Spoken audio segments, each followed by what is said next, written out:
आशिका राजस्थान की एक सीधी सादी लेकिन बेहद खुशमिजाज लड़की थी। उसे हमेशा से नई जगहों, नई भाषाओं और अलग-अलग संस्कृतियों में दिलचस्पी रहती थी। कॉलेज में उसने इंटरनेशनल कल्चर क्लब ज्वाइन किया था। उसी क्लब में एक दिन उसकी जिंदगी का सबसे अनोखा मोड़ आया, जब उसकी मुलाकात ली वेई, एक शांत और मुस्कुराते रहने वाले चाइनीज लड़के से हुई।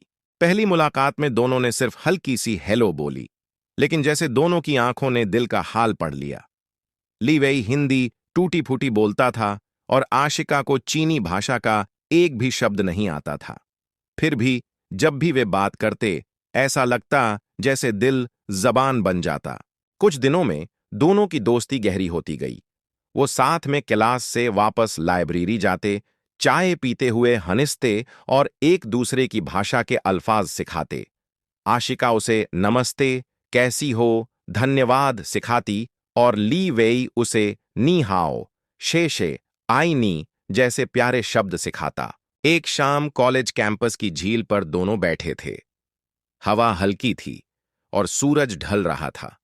ली वेई ने धीमे से पूछा, आशिका, क्या तुम्हें लगता है हम सिर्फ दोस्त हैं? आशिका का दिल जोर से धड़का। उसने नजरें झील की तरफ मोड़ लीं और धीरे से कहा, शायद हमारी दोस्ती कुछ ज्यादा खूबसूरत है। ली वेई मुस्कुराया। मैं तुम्हें बताऊं, मेरे देश में ऐसे वक्त पर हम कहते हैं, दिल दिल को पहचान लेता है। उसने पहली बार उसका हाथ पकड़ा और उस पल में आशिका को लगा जैसे पूरी दुनिया हल्की हो गई हो। लेकिन प्यार हमेशा आसान नहीं होता।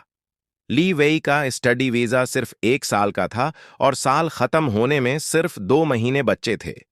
दोनों के दिल में खौफ था, कहीं ये खूबसूरत रिश्ता वक्त की सीमा में कैद ना रह जाए।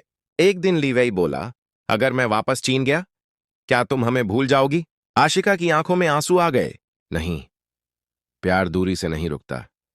तुम जाओगे तो दुख होगा, मगर मेरा दिल यहीं तुम्हारे साथ रहेगा। यह सुनकर ली वेई ने उसे अपनी बाहों में ले लिया। मैं वापस आऊंगा, किसी भी तरह, ये वादा है। दोनों ने अगली 2 महीनों को पूरी तरह जिया, हर दिन, हर पल एक याद की तरह। उन्होंने साथ में मंदिर देखे, चाइनीज नूडल्स खाए, सहारा की रेत में तस्वीरें लीं और एक दूसरे के दिल में हमेशा के लिए जगह बनाई। विदा का दिन आ पहुंचा। एयरपोर्ट पर ली वेई ने उसके हाथ अपने दिल पर रखे और कहा, दूरी सिर्फ रास्तों में होती है, दो दिलों में नहीं। आशिका ने आंसू साफ किए। मैं इंतजार करूंगी जब तक तुम लौट नहीं आते। ली वेई ने जाने से पहले आखिरी बार कहा, आईनी, आशिका। वो चला गया, पर प्यार पीछे छूटकर भी कभी दूर नहीं हुआ। 1 साल बाद उसी एयरपोर्ट पर आशिका का फोन बजा। मैं लौट आया हूं, सिर्फ तुम्हारे लिए। वो मुड़ी और ली वेई उसके सामने खड़ा था, पहले से भी ज्यादा मुस्कुराता हुआ। प्यार जीत गया, दोरी हार गई और दोनों की कहानी वहां से हमेशा के लिए शुरू हुई जहां दिल मिले थे।